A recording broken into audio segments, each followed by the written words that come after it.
बिस्मिल्लाहिर्रहमानिर्रहीम। बोलते कालम के साथ मैं आमिर रज़ा खान। और मैंने एक दिन पहले आपसे कहा था कि कुवैत को सबक सिखाना ज़रूरी है। इराक़ की तबाही में भी कुवैत जो है मरकज़ी किरदार है, और उसके बाद कुवैत वाले जो हैं ईरान को भी तबाह कराने के दरपे हैं। ईरान ने तबाह किया है कुवैत को। कुवैत में तमाम अमरीकी बेसिस पर बड़े हमले किए गए हैं, मिज़ाइल्स फेंके गए हैं और बैलिस्टिक मिज़ाइल्स के साथ हमला किया गया है। ख़बरें मौजूद हैं, तस्नीम न्यूज़ ने तो इसको जारी भी किया है, वो फुटेज भी जारी की है जिसमें लोकल लोगों के मुताबिक बहुत सारी बेसिस के ऊपर जो है हमला किया गया है।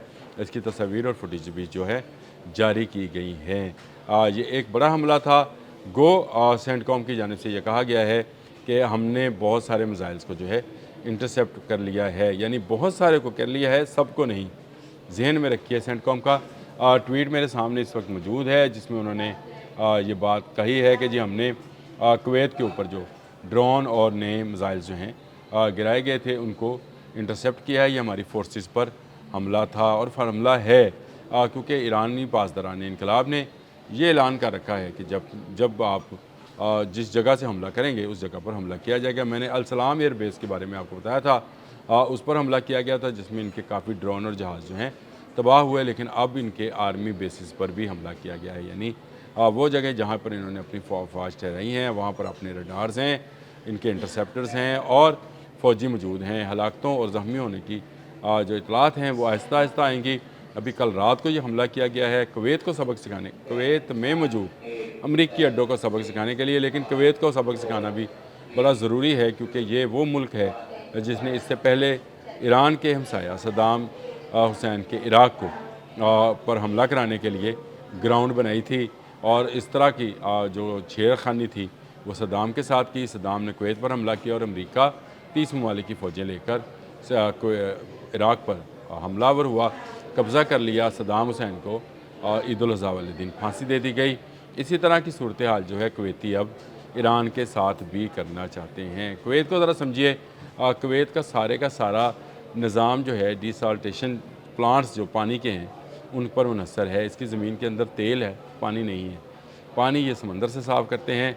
अगर ईरान ने कुवैत पर हमला करना हुआ तो उसके लिए सबसे आसान हदफ जो है यही डिसाल्टेशन के प्लांट्स होंगे, जिन पर हमला करके पानी की जो सप्लाई लाइन काटी जा सकती है। तो फिर कुवैती क्या तेल निकाल कर पिएंगे? कुवैत को समझना चाहिए, कुवैत अपनी सारी दौलत जो है अमेरिका के हवाले कर रखी है। उसने तेल की दौलत है और डॉलर्स की सूरत में दुनिया भर से मिलने वाले पैसा जो है सब अमेरिका में जमा है, कुवैत में कुछ नहीं है।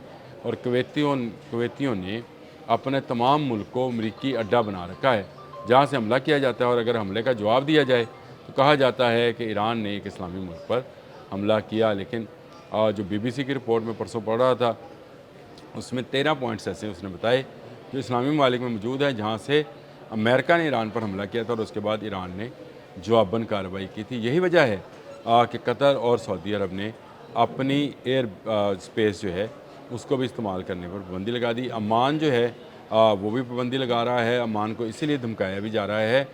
मेरा ख़्याल है कि ये काम कुवैत को भी करना चाहिए। कुवैत को अमेरिका को थैंक यू वेरी मच कहना चाहिए, इराक़ को कहना चाहिए, मुत्तहिदा अरब अमारात को कहना चाहिए। लेकिन अगर ये नहीं कहेंगे, इसी तरह से हमले ईरान पर किए जाते रहेंगे इनकी सरजमीन से, इनकी एयर स्पेस से, तो जवाबन ईरान वही करेगा जो वो कुवैत के साथ कर रहा है। मुसलसल 2 रोज़ में ये दूसरा बड़ा हमला है जिसमें एक बेस नहीं बेसिस का लफ्ज़ इस्तेमाल किया गया है।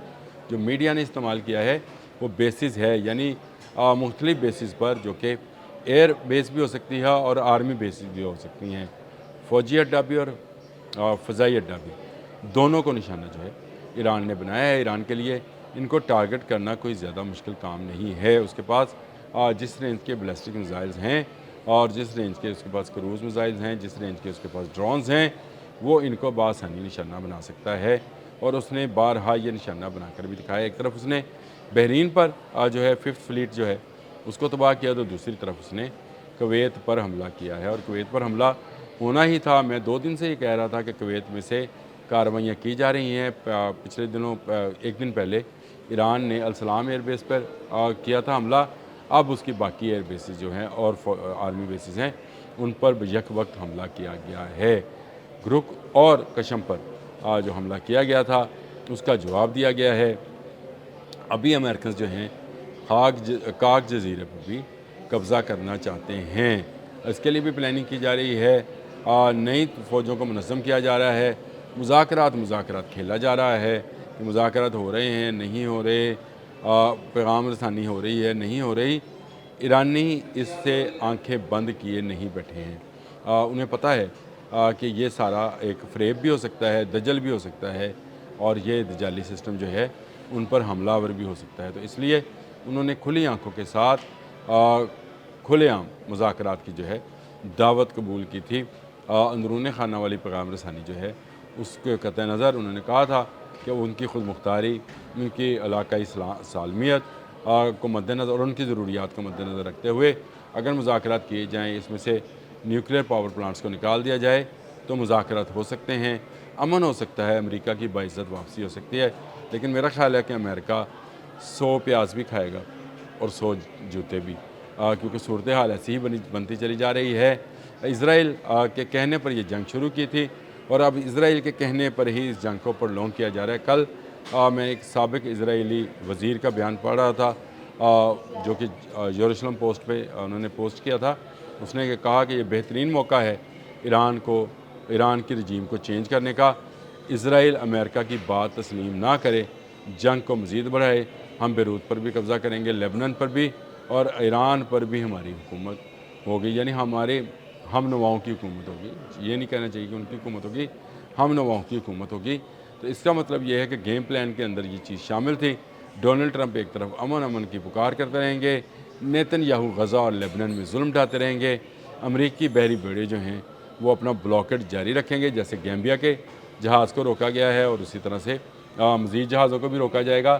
تو یہ ایک صرف ایک اس کو کیا کہیں گے, کیموفلاج ہے جو کیا گیا ہے, اور یہ کیموفلاج جو ہے اس کے بعد اس پر جو ہے جہازوں کو روکنے کا, بلاکٹ کرنے کا کام ابھی تک جاری ہے. ڈونلڈ ٹرمپ تو یہ کہتے تھے کہ بلاکٹ انہوں نے ختم کر دیا ہے, تو کہاں ختم ہوا؟ گیمبیا کے جہاز پر پھر حملہ کیوں کیا گیا؟ ہیل فائر جو ہے میزائل اس پر کیوں گرایا گیا, اس کو کیوں نکارہ بنایا گیا؟ کیونکہ یہ ایران سے تیل لے کر جا رہا تھا. ایرانی جہازوں کو بھی نشانہ بنانے کا اعلان کیا گیا ہے. اسی طرح ایران نے بھی اسرائیلی اور امریکی کمپنیز اور ان کے حمایتیوں جیسے متحدہ عرب امارات ہیں ان کی کمپنیز کو بھی جہازوں کو بھی نشانہ بنانے کا اعلان کر رکھا ہے. تو جنگ جو یہ لوگ سمجھتے ہیں کہ مذاکرات کے بعد جو ہے وہ ختم ہو چکی ہے, سیز فائر ہو چکا ہے, جنگ ابھی جاری ہے, میزائلز کا تبادلہ ہو رہا ہے. انٹرنیشنل میڈیا کھولیے, دیکھیے جو باتیں میں کہہ رہا تھا کہ یہ جنگ آپ کو ختم ہوتی نظر آئے گی, دوبارہ سے جو ہے بلو اپ ہو جائے گی. اب دوبارہ بلو اپ ہو گئی. کل رات جو تھی اس میں جو ہے دونوں طرف سے جو ہے میزائلز کا استعمال کیا گیا, بامز کا استعمال کیا گیا, ڈرونز کا استعمال کیا گیا, اور دونوں طرف جو ہے نقصانات کے دعوے کیے جا رہے ہیں. تو کیا یہ مذاکرات ہو رہے ہیں؟ مذاکرات ختم ہیں. عباس اراغچی نے تو کہا تھا کہ لیبنان میں امن کے بغیر ایران کی جنگ بندی کی کوئی حیثیت نہیں ہے. واقع نہیں ہے. ان کا ٹویٹ موجود ہے. ایک طرف کا مورچہ کھلا ہے تو دوسرا مورچہ بند ہونے سے سیز فائر نہیں ہے. سیز فائر کی خلاف ورزی امریکہ اور اسرائیل کر رہا ہے. اس کا بھرپور جواب دیا جائے گا. پاسداران انقلاب جو ہیں اس کا جواب دے رہے ہیں, پہلے بحرین میں 5th فلیٹ کو, اور اب کویت میں ان کے متعدد اڈوں کو نشانہ بنایا گیا ہے. کمنٹ باکس میں آپ کے کمنٹس کا انتظار رہے گا. اب تک کے لیے اتنا ہی. اللہ حافظ.